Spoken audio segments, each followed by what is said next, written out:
Assalamualaikum warahmatullahi wabarakatuh. Bala Ananda, pada kesempatan kali ini Ibu akan memberikan materi perkuliahan kajian IPS MISD yang mana pembahasannya adalah tentang dimensi dan struktur pendidikan ilmu pengetahuan sosial. Pengertian dimensi dan struktur. Nah, apakah itu dimensi? Dimensi adalah parameter atau ukuran yang dibutuhkan untuk menggambarkan sifat-sifat suatu objek. Sedangkan struktur adalah bangun atau susunan dalam pikiran yang terdiri atas unsur-unsur yang berhubungan satu sama lain dalam satu kesatuan. Dimensi dan struktur IPS ini akan menjadi dasar dan sumber pembelajaran dalam mengorganisasikan materi yang akan diselenggarakan oleh guru. Proses pembelajaran di kelas yang mana hendaknya dapat mengarahkan, membimbing, dan mempermudah siswa dalam penguasaan sejumlah konsep dasar sehingga mereka dapat membentuk struktur ilmu pengetahuannya sendiri.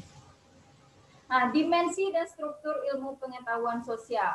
Nah, dimensi dalam ilmu pengetahuan sosial ada 4, yaitu 1 dimensi pengetahuan atau disebut juga dengan knowledge.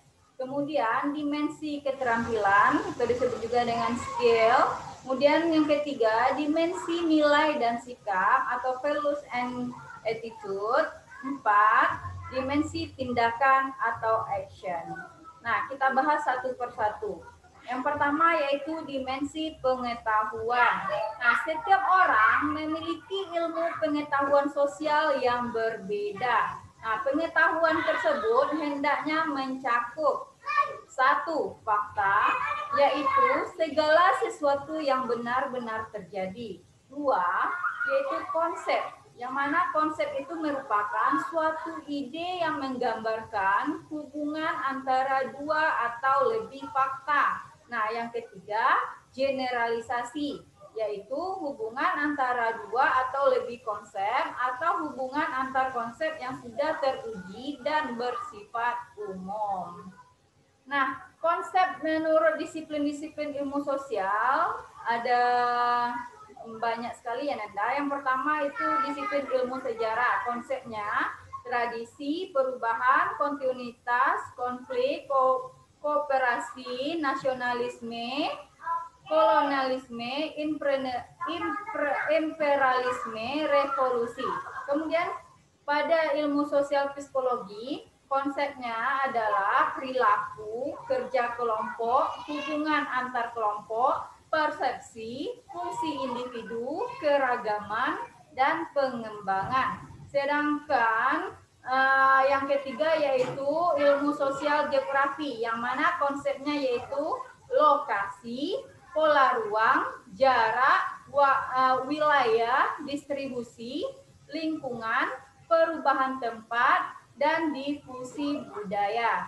Selanjutnya ilmu sosial antropologi. Konsepnya ada budaya, tradisi, keyakinan, akulturasi, kekerabatan, adaptasi, ritual, perubahan budaya, dan etnosentris. Kemudian ilmu sosial cabang sosiologi itu konsepnya ada masyarakat, sosialisasi, peran, status, stratifikasi sosial, norma dan sanksi, nilai, konflik sosial, mobilitas sosial, serta otoritas. Nah, kemudian ilmu sosial bidang politik konsepnya adalah pengambilan keputusan, otoritas, kekuasaan, negara, konflik, keadilan, hak asasi manusia, tanggung jawab, dan demokrasi. Nah, kemudian yang terakhir itu ada ilmu sosial bidang ekonomi, yang mana konsepnya adalah produksi, distribusi, spesifikasi, pembagian kerja, konsumsi, kelangkaan, permintaan, penawaran, saling ketergantungan, dan teknologi. Nah, kedua dimensi yang kita bahas adalah dimensi keterampilan. Nah, dimensi keterampilan ini terdiri dari beberapa keterampilan, yaitu yang pertama keterampilan meneliti, yang kedua keterampilan berpikir, yang ketiga keterampilan partisipasi sosial, yang keempat keterampilan komunikasi. Nah, apa itu keterampilan meneliti?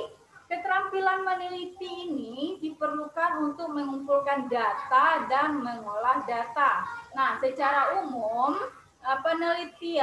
penelitian mencakup sejumlah aktivitas, antaranya yaitu satu, mengidentifikasi dan mengungkapkan masalah atau isu. Nah, yang kedua itu mengumpulkan dan mengolah data. Yang ketiga, menafsirkan data. Yang keempat, mengolah data. Yang kelima, menilai bukti-bukti yang ditemukan. Dan yang keenam, menyimpulkan. Selanjutnya yang ketujuh, menerapkan hasil temuan dalam konteks yang berbeda. Kemudian yang kedelapan, membuat pertimbangan nilai. Nah, keterampilan kedua yaitu keterampilan berpikir. Nah, keterampilan berpikir itu gunanya untuk mengembangkan keterampilan berpikir para siswa. Perlu adanya penguasaan bagian-bagian yang lebih khusus dari keterampilan berpikir tersebut, serta melatihnya di dalam kelas. Nah, beberapa keterampilan berpikir yang perlu dikembangkan oleh seorang guru adalah sebagai berikut. 1. Mengkaji dan meneliti data secara kritis. 2. Merencanakan. 3. Merumuskan faktor, sebab, dan akibat. Yang keempat, memprediksi hasil dari sesuatu kegiatan atau peristiwa.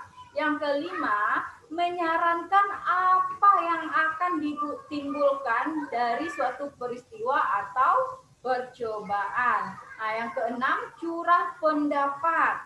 Yang ketujuh, berspekulasi tentang masa depan.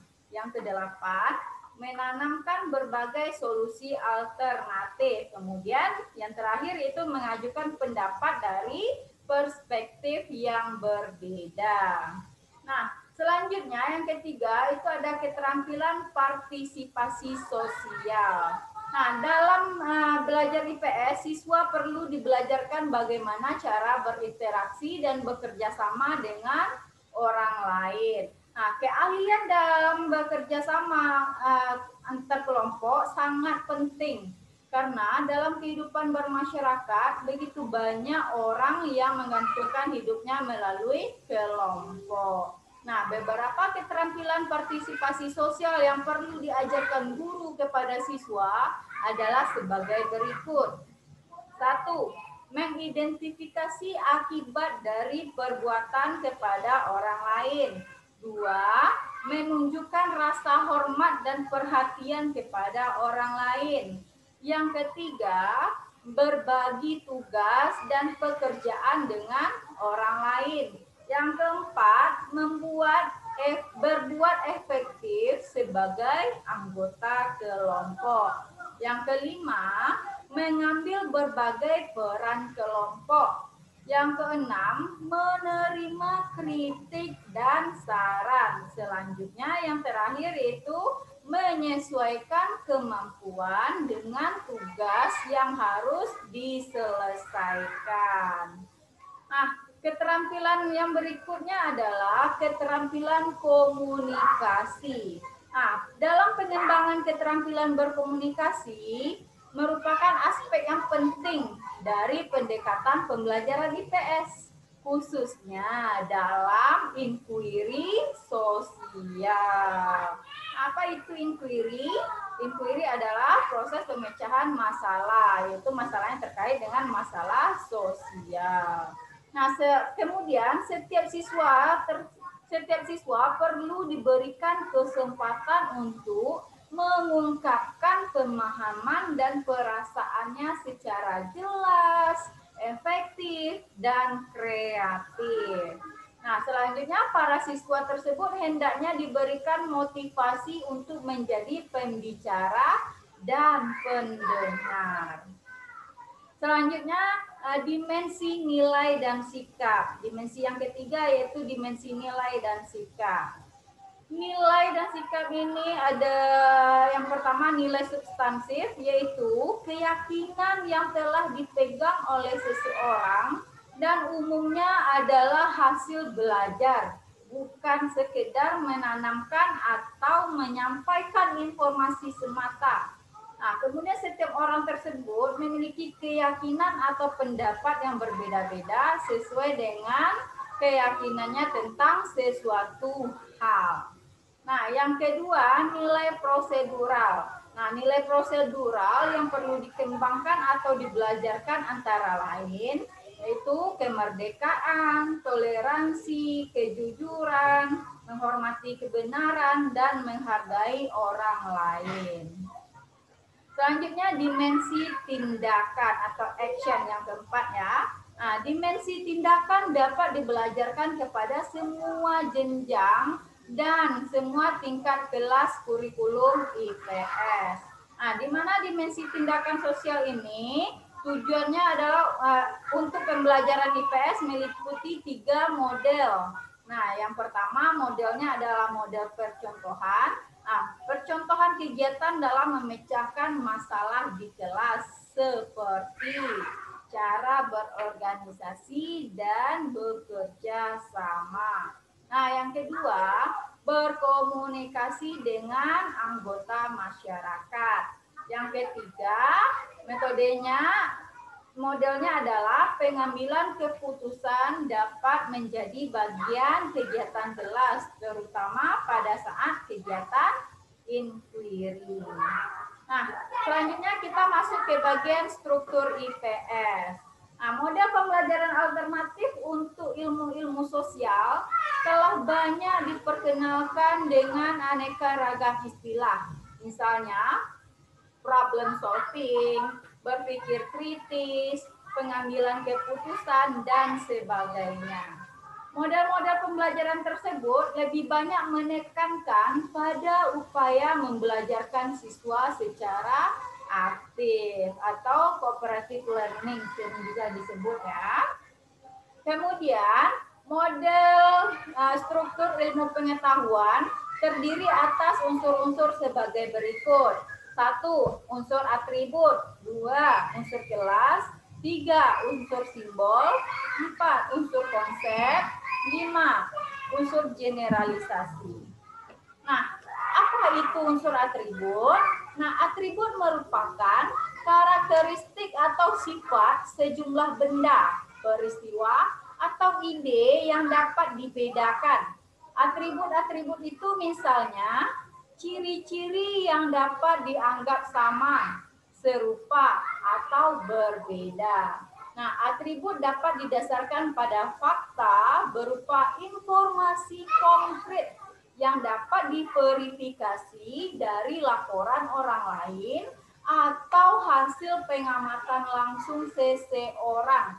Apakah informasi tersebut akurat atau dapat dibuktikan dengan cara memeriksa kebenaran laporan atau dengan meneliti, mendengarkan, menyentuh, dan merasakan.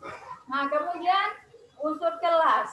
Nah, kelas adalah pengelompokan kategori benda-benda, peristiwa, atau pemikiran. Nah, setiap kelas meliputi benda-benda yang memiliki kesamaan atribut dan mengabaikan atribut-atribut yang berbeda atau tidak ada kaitannya. Nah, pengkelasan berdasarkan pada satu atau atribut tertentu, tidak pada semua atribut. Nah, kemudian unsur simbol yang ketiga.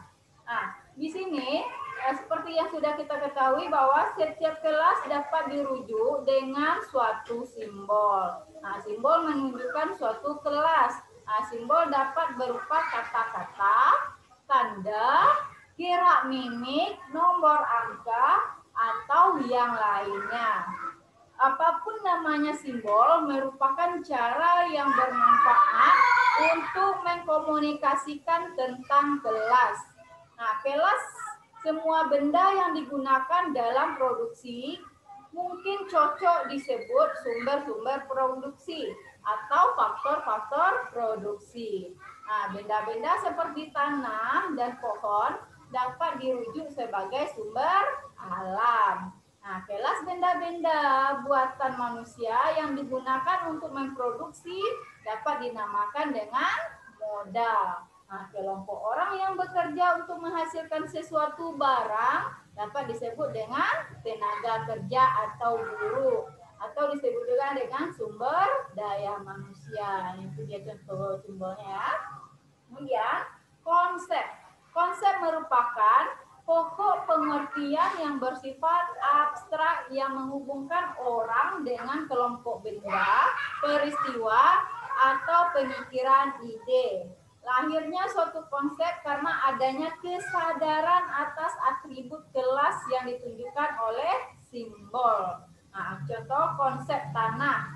Bagi siswa merupakan sebutan umum untuk sumber alam yang produktif. Kemudian konsep buruh. Menurut siswa merupakan sebutan abstrak tentang apa yang dimiliki oleh semua anggota kelas atau kelompok. Nah, selanjutnya, jenis perilaku yang menunjukkan pengetahuan tentang konsep. Kemudian salah satunya adalah diantaranya yaitu pengelompokan. Nah, di sini perilakunya diberikan sejumlah contoh gambar orang yang berpakaian berbeda-beda sesuai dengan profesinya. Kemudian siswa akan dapat mengidentifikasi contoh gambar dan yang bukan contoh gambar dari suatu konsep. Ini bagian pengelompokan ya tentang konsep. Nah, ini contoh perilaku tentang konsep sumber daya alam buruh dan modal. Nah, dalam pengelompokan tadi diberikan sejumlah contoh gambar yang berpakaian berbeda-beda sesuai dengan profesinya. Nah, jadi perilakunya contohnya adalah ketika diberikan contoh gambar, diantaranya ada gambar dokter, kemudian sekretaris, turis, dan bayi. Kemudian diajukan suatu pertanyaan, gambar manakah yang termasuk kelompok tenaga kerja? Kemudian siswa memilih dokter dan sekretaris sebab profesi tenaga kerja bukan turis dan bayi. Itu contoh pengelompokan dari siswa tentang konsep tentang konsep orang yang berpakaian berbeda-beda. Kemudian konsep aplikasi. Nah, di sini diberikan masalah baru dengan memanfaatkan pengetahuan konsep umum. Kemudian siswa akan menemukan konsep untuk memecahkan masalah. Nah, di sini apabila ditanya apakah perbedaan antara mengolah tanah menggunakan cangkul dan mengolah tanah menggunakan traktor, dan siswa akan menjawab bahwa yang pertama banyak memerlukan tenaga kerja manusia, dan yang kedua memerlukan banyak modal. Nah, kemudian konsep yang ketiga tentang sintesis. Nah, di sini diberikan motivasi kepada siswa, kemudian siswa akan dapat membuat contoh-contoh konsep yang unik. Nah, di sini contoh perilaku yang dilakukan oleh siswa adalah apabila diminta pendapat, bagaimanakah cara memanfaatkan rumput laut sebagai bahan makanan tambahan dan kemudian mengemukakan apakah sumber alam, tenaga kerja, dan modalnya. Kemudian siswa mungkin akan menjawab seperti ini. Nah, menjawab yaitu tentang manisan rumput laut. Dan kemungkinan juga rumput laut sebagai sumber alam atau bahan mentah. Kemudian bisa juga mesin pengolah sebagai modal dan operator mesin sebagai tenaga kerja. Mungkin itu beberapa contoh perilaku konsep yang ditunjukkan oleh siswa. Nah, kemudian generalisasi. Nah, generalisasi ini merupakan penekanan suatu hubungan yang terjadi antara atau antar kelas atau kelompok. Nah, pengertian yang dimaksud dalam generalisasi disebut preposisi, hipotesis, inferensi, kesimpulan, atau prinsip. Nah, artinya generalisasi ini biasanya dikomunikasikan secara verbal dalam suatu pernyataan. Jadi, generalisasi ini dikomunikasikan atau disampaikan secara verbal melalui pernyataan ya. Nah, ini contoh jenis perilaku tentang generalisasi dan contoh perilakunya. Nah, yang pertama tentang pengelompokan. Di sini diberikan kasus-kasus baru. Siswa akan dapat mengidentifikasi kasus-kasus yang positif, negatif, dan yang bukan kasus. Nah, contoh perilakunya, ketika ditanya apakah sumber daya alam, tenaga kerja, dan modal digunakan dalam industri, kemudian mungkin siswa akan menjawab ya, dan mengidentifikasi contoh-contoh sumber daya alam, tenaga kerja, dan modal. Dan yang kedua, aplikasi. Nah, diberikan masalah baru dengan memanfaatkan pengetahuan konsep umum. Kemudian siswa akan menggunakan konsep tersebut untuk memecahkan suatu masalah. Nah, di sini contoh perilakunya, apabila ditanya apakah perbedaan antara mengolah tanah dengan menggunakan cangkul dan mengolah tanah dengan menggunakan traktor? Kemudian mungkin siswa akan menjawab yang pertama, memerlukan banyak tenaga kerja manusia. Sedangkan yang kedua banyak memerlukan banyak modal. Nah, yang selanjutnya adalah jenis perilaku generalisasi tentang sintesis. Nah, di sini diberikan motivasi.